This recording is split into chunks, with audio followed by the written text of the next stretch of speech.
Hello India, आप देख रहे हैं न्यूज इंडिया। मैं हूं आपके साथ रवीश। हेलो इंडिया, मैं हूं आपके साथ निदा अहमद। चलिए बुलेटिन की शुरुआत करते हैं और बड़ी खबर के साथ शुरुआत करेंगे।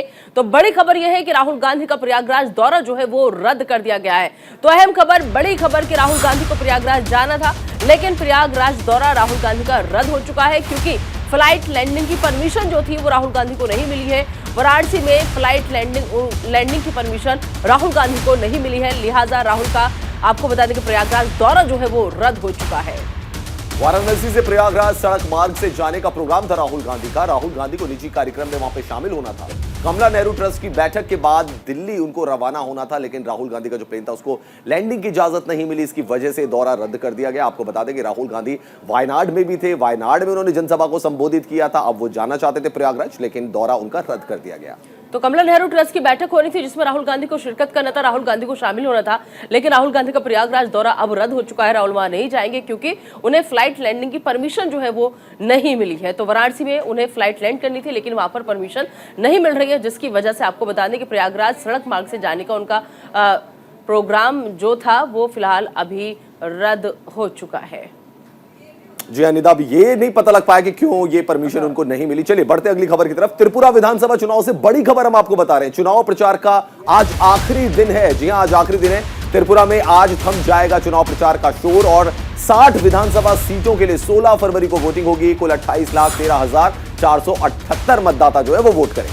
बता दें आपको कि मतगणना और नतीजे 2 मार्च को आएंगे। तो अहम खबर, बड़ी खबर आपको हम बता रहे हैं कि आज शाम 5 बजे जो शोर है चुनाव का वो थम जाएगा, प्रचार थम जाएगा। 60 विधानसभा सीटों के लिए 16 फरवरी को वोटिंग होगी। कुल 28,13,478 लोग जो है वो वोट करेंगे। तो त्रिपुरा विधानसभा चुनाव प्रचार का आज आखिरी दिन है। मतगणना और नतीजे जो है वो 2 मार्च को आएंगे। तो बड़ी खबर, अहम खबर त्रिपुरा विधानसभा चुनाव से जुड़ी हुई आपको बता रहे हैं हम। चुनाव प्रचार का आज आखिरी दिन है। बता दें आपको कि त्रिपुरा विधानसभा में दरअसल 22 मार्च को कार्यकाल जो है वो खत्म हो रहा है, त्रिपुरा विधानसभा का कार्यकाल। और फरवरी 2018 में पिछला विधानसभा चुनाव जो था वो हुआ था। विप्लव कुमार देव मुख्यमंत्री बने थे। जी हाँ, विप्लव कुमार देव को मुख्यमंत्री बनाया था। उसके बाद फिर उन्होंने इस्तीफा दे दिया था। फिर माणिक साहब को वहां पे सीएम बनाया गया। भारतीय जनता पार्टी की वहां पे सरकार बनी। अभी भी भारतीय जनता पार्टी की वहां पे सरकार है और 60 में से 55 सीटों पर बीजेपी चुनाव लड़ रही है। 5 सीटें उन्होंने अलायंस को दी है।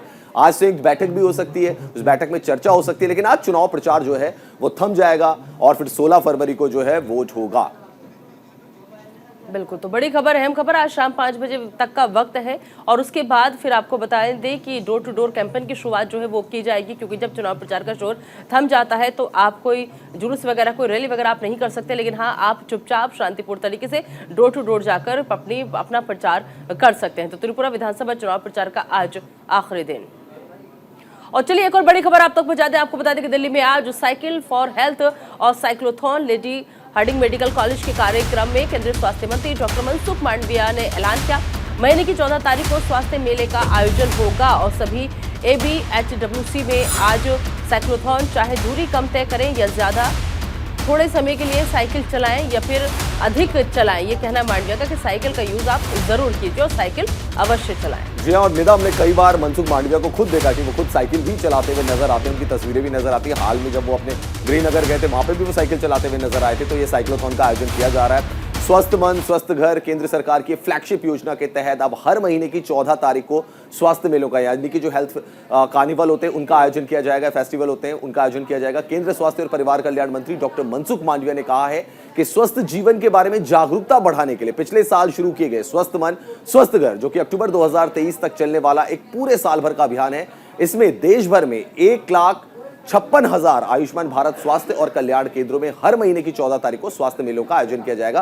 तो हेल्थ फेस्ट जिसे कहा जा सकता है उसका आयोजन किया जाएगा हर महीने की 14 तारीख को और ये पूरे दिसंबर तक चलता रहेगा। अक्टूबर 2023 तक की जहां तक बात है वहां तक ये जो हेल्थ फेस्ट है इनका आयोजन किया जाएगा। बता दें आपको कि देशव्यापी स्वास्थ्य मेलों के अंतर्गत योग, जुम्बा और साथ ही साथ निक्षेप पोषण अभियान, गैर संचारी रोग स्क्रीनिंग और दवा वितरण और साथ ही साथ सिकल सेल रोग स्क्रीनिंग जैसी गतिविधियां की जाएंगी। डॉक्टर मनसुख मांडविया ने लोगों से बाकायदा अपील भी की है कि चाहे दूरी कम तय आप करें या फिर आप ज्यादा दूरी तय करें, लेकिन थोड़े से समय के लिए आप जो है साइकिल जरूर चलाएं या फिर अधिक समय के लिए आप साइकिल जरूर चलाएं। तो चाहे आप वक्त एक मुकर्रर कर लीजिए कि आपको आपको थोड़े समय के लिए चलाना है या फिर आपको ज्यादा समय के लिए चलाना है, लेकिन साइकिल का इस्तेमाल आपको करना है, साइकिल अवश्य चलाएं। जी हाँ, चलिए बढ़ते अगली बड़ी खबर की तरफ। हरियाणा के 1 दिवसीय दौरे पर रहेंगे केंद्रीय गृह मंत्री अमित शाह। बड़ी खबर आपको बता रहे हैं, अमित शाह का हरियाणा का दौरा है। केंद्रीय गृह मंत्री अमित शाह जाएंगे करनाल। हरियाणा पुलिस को राष्ट्रपति कलर प्रदान करेंगे। बड़ी खबर आपको बता रहे हैं, हरियाणा पुलिस की कॉफी टेबल बुक का विमोचन भी करेंगे अमित शाह। तो आज अमित शाह जो है वो करनाल दौरे पर रहेंगे। तो बता दें आपको कि इस कार्यक्रम में मुख्यमंत्री और उप मुख्यमंत्री भी मौजूद रहेंगे यहाँ पर। तो अमित शाह पहुंचेंगे, हरियाणा पुलिस की कॉफी टेबल बुक का विमोचन यहाँ पर होना है। बता दें आपको कि कार्यक्रम में मुख्यमंत्री और उप मुख्यमंत्री भी अमित शाह के साथ मौजूद रहेंगे। इनके अलावा आपको पता है कि तमाम गणमान्यों के साथ कई और भी मंत्री ऐसे हैं जो मौजूद रहेंगे। कोऑपरेटिव सेक्टर की 5 योजनाओं का इस दौरान उद्घाटन किया जाएगा। तो केंद्रीय गृह मंत्री अमित शाह जो है वो आज हरियाणा के 1 दिवसीय दौरे पर रहेंगे और जहां वो करनाल में हरियाणा पुलिस की कॉफी टेबल बुक का विमोचन करेंगे और यहाँ वो मधुबन पुलिस अकादमी में आयोजित कार्यक्रम में पुलिस को राष्ट्रपति कलर प्रदान करेंगे। और इस दौरान हरियाणा के मुख्यमंत्री मनोहर लाल और उप मुख्यमंत्री दुष्यंत चौटाला, अमित गृह मंत्री अनिल विज और अन्य कैबिनेट मंत्री भी मौजूद रहेंगे। वहीं आज केंद्रीय मंत्री अमित शाह राष्ट्रीय सहकारिता नीति का क्रियान्वयन करने के लिए हरियाणा द्वारा की गई विभिन्न पहलों के तहत कोऑपरेटिव सेक्टर की 5 योजनाओं का उद्घाटन और शिलान्यास भी करेंगे। तो बड़ी खबर हम आपको बता रहे हैं और साइड विंडो में आप ग्राफिक्स के जरिए भी देख सकते हैं तमाम इंफॉर्मेशन। हरियाणा पुलिस को राष्ट्रपति कलर भी देंगे अमित शाह। पुलिस की कॉफी टेबल बुक का विमोचन भी करेंगे अमित शाह। तो करनाल पहुंचेंगे, वहां पर जो मनोहर लाल खट्टर है सीएम वो भी मौजूद रहेंगे। दुष्यंत चौटाला जो कि डिप्टी सीएम है वो भी मौजूद रहेंगे। अनिल विज जो कि हरियाणा के गृह मंत्री है वो भी वहां पर मौजूद रहेंगे। तो करनाल के 1 दिवसीय दौरे पर हैं गृह मंत्री अमित शाह और पुलिस कलर्स भी देंगे, वहां राष्ट्रपति कलर देंगे हरियाणा पुलिस को। साथ ही साथ कॉफी टेबल बुक का विमोचन भी करेंगे अमित शाह। तो अमित शाह करनाल में पहुंचेंगे आज। हरियाणा में करनाल पड़ता है, हरियाणा के करनाल में पुलिस को बाकायदा सम्मानित भी करेंगे और साथ ही साथ हरियाणा पुलिस को राष्ट्रपति कलर देंगे, पुलिस की कॉफी टेबल बुक का विमोचन करेंगे। इनके अलावा जैसे कि मेरे सहयोगी रवीश लगातार आपको बता रहे हैं कि कोऑपरेटिव की 5 योजनाओं का उद्घाटन भी करेंगे अमित शाह। तो अमित शाह के इस दौरे के दौरान और भी कई गणमान्य लोग मौजूद रहेंगे और भी कई मंत्री यहाँ पर मौजूद रहेंगे। साथ ही साथ हरियाणा के मुख्यमंत्री मनोहर लाल वो मौजूद रहेंगे, उप मुख्यमंत्री दुष्यंत चौटाला वो भी मौजूद रहेंगे। तो हरियाणा के दौरे पर अमित शाह है आज और इस दौरान कई उनके कार्यक्रम है, जैसे राष्ट्रपति कलर प्रदान करेंगे हरियाणा पुलिस को और हरियाणा पुलिस की कॉफी टेबल बुक का विमोचन वो करेंगे। कोऑपरेटिव सेक्टर की 5 योजनाओं का भी उद्घाटन करेंगे। और इस बीच एक और बड़ी खबर आपको बता दें, एरो इंडिया शो का 14वां संस्करण मित्र देशों के रक्षा मंत्रियों का सम्मेलन आज होगा। कल से उद्घाटन हो गया था एरो इंडिया शो का, प्रधानमंत्री नरेंद्र मोदी ने उद्घाटन किया था और भारत की ताकत वहां पे नजर आई थी जब तेजस आसमान में रफ्तार भर रहा था, उड़ान भर रहा था और साथ ही साथ प्रचंड हेलीकॉप्टर को भी लोगों ने देखा। तो आज जो रक्षा मंत्री राजनाथ सिंह वो मित्र देशों के रक्षा मंत्रियों के साथ मुलाकात करेंगे। कल से एरो इंडिया शो की बेंगलुरु में शुरुआत हो गई। रक्षा क्षेत्र एशिया के सबसे बड़े एरो शो एरो इंडिया 2023 के 14वें संस्करण में रक्षा मंत्री राजनाथ सिंह आज रक्षा मंत्रियों के सम्मेलन की मेजबानी करेंगे। बैठक में मित्र देशों के रक्षा मंत्री भाग लेंगे और इस बैठक का विषय है रक्षा में सर्वाधिक जुड़ाव के माध्यम से साझा समृद्धि। इससे पहले मीडिया से बातचीत करते हुए रक्षा मंत्री ने कहा कि आज हमारा रक्षा क्षेत्र अपनी पूरी तन्मयता के साथ राष्ट्र के सशक्तिकरण के पथ पर अग्रसर है। हमारे रक्षा क्षेत्र में पिछले कुछ वर्षों में एक लंबी यात्रा तय की है और इस यात्रा में रक्षा क्षेत्र में सफलता के अनेक पड़ाव पार किए हैं जो आगे चलकर रक्षा क्षेत्र की मजबूती के स्तंभ बने हैं। रक्षा मंत्री ने कहा कि एरो इंडिया भी उन्हीं स्तंभों में से एक है जिसमें कदम दर कदम भारतीय रक्षा क्षेत्र को मजबूती प्रदान की है। तो 14वां संस्करण है ये एरो इंडिया शो का और इसमें दुनिया भर की विदेशी कंपनियां भी हिस्सा ले रही है। दुनिया भर के जो डेलीगेट्स हैं वो भी मौजूद रहे बेंगलुरु में और आज मित्र देशों के रक्षा मंत्रियों के साथ मुलाकात होगी राजनाथ सिंह की। और चलिए आगे बढ़ते हैं, एक और अहम खबर आप तक पहुंचाते बता दें आपको कि जेपी नड्डा आज नागालैंड की राजधानी कोहिमा पहुंचेंगे और विधानसभा चुनाव की तैयारियों का बिगुल फूकेंगे। तो बड़ी खबर, अहम खबर, जेपी नड्डा आज नागालैंड की राजधानी कोहिमा यहां पर पहुंचेंगे और यहां पर जाने के बाद आपको बता दें कि विधानसभा चुनाव के मद्देनजर विधानसभा चुनाव की तैयारियों का जायजा भी लेंगे और आज से वो बिगुल फूकने जा रहे हैं। तो बीजेपी और एनडीपीपी की संयुक्त बैठक में जेपी नड्डा के शामिल होने का कार्यक्रम है। जी हाँ, चुनाव के लिए पार्टी का घोषणा पत्र जारी करेंगे जेपी नड्डा। भाजपा अध्यक्ष जेपी नड्डा आज नागालैंड की राजधानी कोहिमा पहुंचेंगे। नड्डा सुबह लगभग 11:30 बजे कोहिमा के कैपिटल कल्चरल हॉल में भाजपा और एनडीपीपी की संयुक्त बैठक में भाग लेने वाले हैं। इस बैठक में नागालैंड के मुख्यमंत्री और एनडीपीपी नेता नेफ्यू रियो और दोनों दलों के नेता शामिल होंगे। करीब 1:30 बजे नड्डा कोहिमा में भाजपा के राज्य मुख्यालय में नागालैंड विधानसभा के आगामी चुनाव के लिए पार्टी का घोषणा पत्र भी जारी करेंगे। आपको बता दें कि अपनी यात्रा के दौरान पार्टी नेताओं और कई बुद्धिजीवियों से भी बातचीत करने का कार्यक्रम है जेपी नड्डा का। इस दौरान वो कई लोगों से मिलेंगे, बातचीत करेंगे। तो पार्टी का घोषणा पत्र भी आज जेपी नड्डा जारी करेंगे। आपको बता दें कि बीजेपी लगातार कहती है, इससे पहले जब जेपी नड्डा त्रिपुरा पहुंचे तो वहां पर भी वो कहते नजर आए थे कि एक घोषणा पत्र ही ऐसा है बीजेपी का जिसका जो जनता है बेसब्री से इंतजार करती है, क्योंकि हम जो घोषणा पत्र में बातें लेकर आते हैं, जो वादे करते हैं, जो दावे करते हैं, उन पर जनता की उम्मीदों पर हम खरा उतरते हैं। लिहाजा चुनाव की तैयारियों का जायजा लेने के लिए और बुकुल फूकने के लिए आज आपको बता दें कि जेपी नड्डा जो है वो पहुंचेंगे यहां पर और पार्टी का घोषणा पत्र जारी करेंगे। तो चुनाव के लिए बता दें आपको कि आज जेपी नड्डा का नागालैंड दौरा है। चुनाव की तैयारियों का वो बुकुल फूकते हुए नजर आएंगे। तो नागालैंड की राजधानी है कोहिमा, जहां पर आज जेपी नड्डा पहुंचेंगे।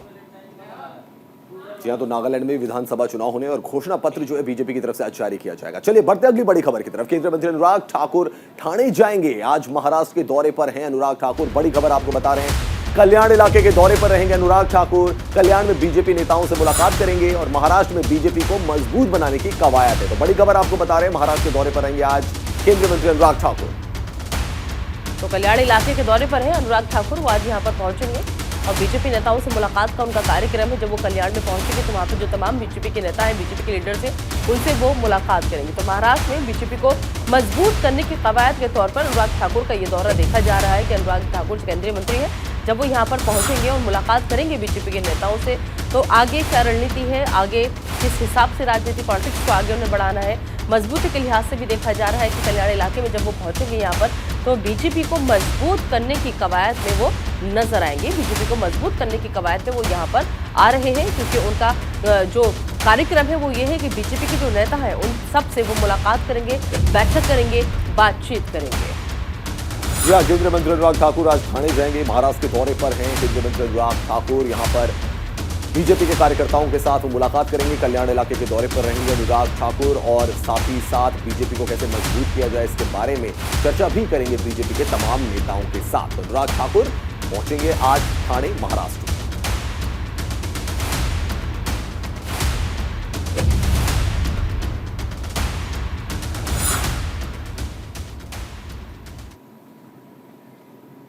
और चलिए आगे बढ़ते हैं, एक और अगली बड़ी खबर आप तक पहुंचा दें। अगली खबर त्रिपुरा से है, जहां पर कल प्रधानमंत्री नरेंद्र मोदी ने स्वामी विवेकानंद मैदान में एक चुनावी सभा को संबोधित किया और इस दौरान उन्होंने गिनवाया कि बीजेपी की डबल इंजन सरकार ने त्रिपुरा के विकास के लिए क्या क्या किया है और उसके साथ ही उन्होंने डबल इंजन सरकार को चुनने की त्रिपुरा वासियों से अपील भी की है।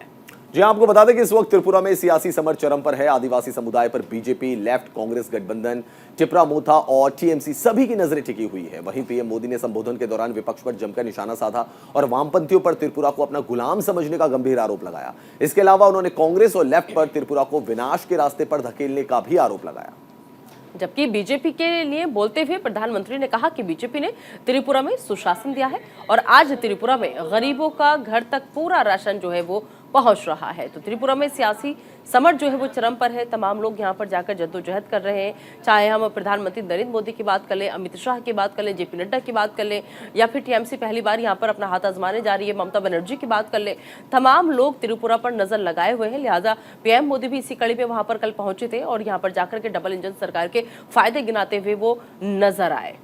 जी अनिता, और पहले एरो इंडिया शो में बेंगलुरु थे, उसके बाद उन्होंने उड़ान भरी त्रिपुरा के लिए। त्रिपुरा गए, वहां पे जनसभा को संबोधित किया और जैसा कि हम बता रहे हैं कि वहां पे एक ट्राइबल बेल्ट है, उसको टारगेट कर रही है बीजेपी भी। तमाम पार्टियां चाहती हैं कि वो जो एक बेल्ट है उसकी वोट अगर मिल जाए तो सरकार बनाने में काफी ज्यादा सहूलियत रहेगी।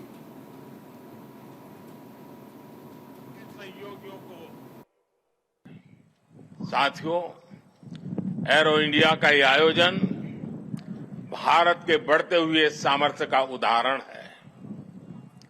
इसमें दुनिया के करीब 100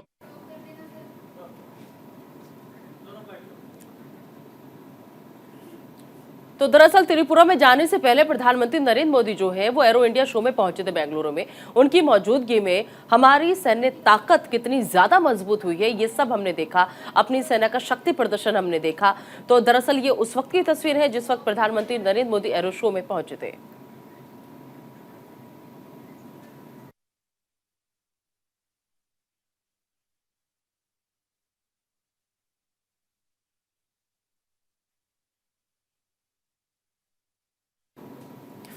और चलिए आगे बढ़ते हैं और अब एक बार फिर से राहुल गांधी की बात कर लेते हैं। आपको बता दें कि अपने संसदीय क्षेत्र वायनाड के दौरे पर गए राहुल गांधी का कांग्रेसी नेताओं और कार्यकर्ताओं ने जोरदार स्वागत किया और वहीं वायनाड गए राहुल गांधी रहस्यमय तरीके से मृत पाए गए आदिवासी विश्वनाथन के परिवार से भी मुलाकात की और उनकी मदद करने का भरोसा दिया। आपको बता दें कि कुछ दिनों पहले कोझिकोड मेडिकल कॉलेज हॉस्पिटल के पास आदिवासी विश्वनाथन का शव लटका हुआ मिला था, जिसके बाद परिजनों ने आत्महत्या से इंकार करते हुए हत्या का आरोप लगाया था। तो राहुल गांधी अपने संसदीय क्षेत्र वायनाड गए थे। जैसा कि आप जानते हैं कि राहुल गांधी वायनाड से सांसद है। जब वो वहां पहुंचे तो उनका काफी स्वागत वहां पे किया गया था और राहुल गांधी ने इस दौरान कार्यकर्ताओं से मुलाकात भी की। फिर वो आदिवासी विश्वनाथन जिनका की शव लटका हुआ मिला था, उनके परिजनों से भी राहुल गांधी ने मुलाकात की। तस्वीरों में आप देख सकते हैं जब राहुल गांधी वायनाड पहुंचे थे और उसके बाद वो विश्वनाथन के परिवार से भी मिले थे, क्योंकि परिवार वालों का ये कहना है कि ये सुसाइड नहीं है, आत्महत्या नहीं है, बल्कि ऐसा हो सकता है कि विश्वनाथन की हत्या की गई हो। बिल्कुल, तो वायनाड दौरे पर जब राहुल गांधी पहुंचे तो उसके बाद उन्होंने सबसे पहले आपको बता दें कि एक जनसभा को भी संबोधित किया था। उसके बाद में आदिवासी विश्वनाथन के घर पर वो पहुंचे, वहां पर जाकर के परिवार से मुलाकात की। जी और इस दौरान राहुल गांधी ने बीजेपी सरकार पर भी निशाना साधा। उन्होंने इंग्लिश में जो था अपना संबोधन दिया, क्योंकि केरल में ज्यादातर लोग इंग्लिश समझते हैं, तो वहां पर उन्होंने अपनी बात रखी। राहुल गांधी ने वायनाड में एक जनसभा को संबोधित करते हुए पीएम मोदी पर जमकर हमला बोला। राहुल गांधी ने अडानी के मुद्दे पर पीएम को घेरते हुए कहा कि शेल कंपनी में अडानी का पैसा है। हमने प्रधानमंत्री जी से सवाल पूछा, पीएम ने जवाब नहीं दिया। अडानी के लिए नियम बदल गए हैं। और इसके साथ ही राहुल गांधी ने कहा कि संसद में मेरे भाषण के कुछ अंश जो है वो हटा दिए गए, मैंने किसी का अपमान नहीं किया। वहीं गांधी नेहरू सरनेम विवाद पर राहुल गांधी ने कहा कि पीएम मोदी ने मेरा अपमान किया है। तो राहुल गांधी का यह कहना था कि एक पर्सनल कमेंट प्रधानमंत्री की तरफ से किया गया उनके सरनेम को लेकर कि उनके सरनेम में वो नेहरू क्यों नहीं लगाते हैं। इधर संसद में हुए हंगामे के बाद कांग्रेस सांसद शक्ति सिंह गोहिल ने कहा कि हमने जेपीसी की मांग की है कि आगे भी जेपीसी की मांग हम करते रहेंगे। तो संसद में लगातार हंगामा जो है वो हो रहा है अडानी समूह ग्रुप को लेकर के। आपको बताने कि लगातार जो कांग्रेस से बाकी और जो विपक्ष है वो ये कह रहा है कि हम जेपीसी की मांग जो है वो हम कर रहे हैं और इस मुद्दे को लेकर हम सभी विपक्षी दल जो है वो एक है। विपक्षी दल आगे की रणनीति तय करेंगे और लगातार हर एक दूसरे दिन बैठकों का दौर भी जारी है। रवीश, और वाराणसी के काल भैरव मंदिर में राष्ट्रपति द्रौपदी मुर्मू ने पूजा अर्चना की। इसके बाद राष्ट्रपति मुर्मू ने काशी विश्वनाथ धाम का निरीक्षण भी किया। गंगा आरती में शामिल होने के लिए राष्ट्रपति दशाश्वमेध घाट पहुंची, जहां उन्होंने गंगा आरती की। इस दौरान राज्यपाल आनंदीबेन पटेल और मुख्यमंत्री योगी आदित्यनाथ भी मौजूद रहे। तो ये तस्वीरों में आप देख सकते हैं पूजा अर्चना करते हुए यहाँ पे राष्ट्रपति द्रौपदी मुर्मू नजर आ रही है। साथ ही राज्यपाल आनंदीबेन पटेल और यूपी के सीएम योगी आदित्यनाथ भी वहां पर मौजूद है। तो काल भैरव मंदिर पहुंची थी राष्ट्रपति मुर्मू और साथ में योगी आदित्यनाथ वहां पर उनके मौजूद रहे। राज्यपाल आनंदीबेन पटेल भी तस्वीरों में उनके साथ नजर आ रही है।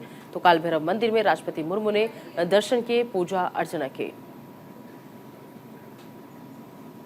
यूपी के जल शक्ति मंत्री स्वतंत्र देव सिंह ने अपना 59वां जन्मदिन बड़ी सादगी के साथ मनाया। जन्मदिन के मौके पर स्वतंत्र देव सिंह लखनऊ में श्री राम औद्योगिक अनाथालय पहुंचे और बच्चों के साथ अपना जन्मदिन सेलिब्रेट किया। अनाथ आश्रम के बच्चे मंत्री जी को अपने बीच पाकर काफी खुश नजर आए। स्वतंत्र देव सिंह ने बच्चों को ढेर सारी मिठाइयां और गिफ्ट दिए। इस दौरान मंत्री जी ने अनाथ आश्रम के संचालक को हर संभव मदद का आश्वासन दिया।